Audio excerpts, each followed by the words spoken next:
The earthquake in central Japan, with a preliminary magnitude of 7.6, has caused significant destruction, including collapsed buildings and power outages for tens of thousands of homes. Coastal residents are evacuating to higher ground due to waves, and tsunami warnings have been issued by the Japan Meteorological Agency, JMA, for Ishikawa, Niigata, and Toyama prefectures. The first major tsunami warning since the 2011 earthquake was initially declared for Ishikawa, but was later downgraded. Russia and North Korea also issued tsunami warnings. Yoshimasa Hayashi, a Japanese government spokesperson, reported destroyed houses, fires, and dispatched army personnel for rescue operations. JMA officials warn of potential additional strong quakes in the region over the coming days. Prime Minister Fumio Kishida instructed search and rescue teams to prioritize saving lives despite challenging access due to blocked roads.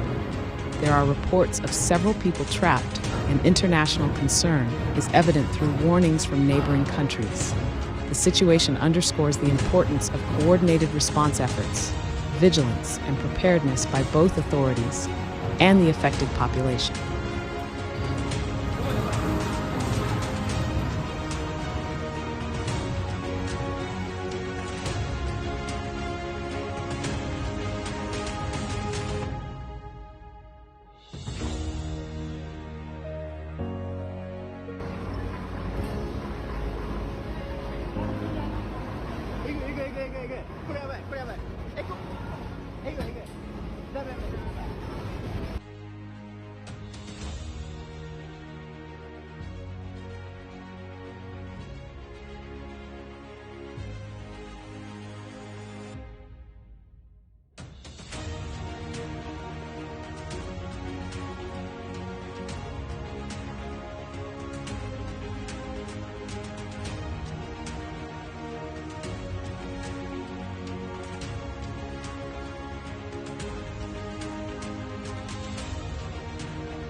やばいやばいやばい。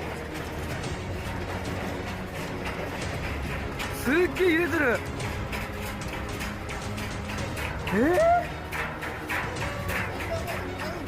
止まる止まる。いや絶対す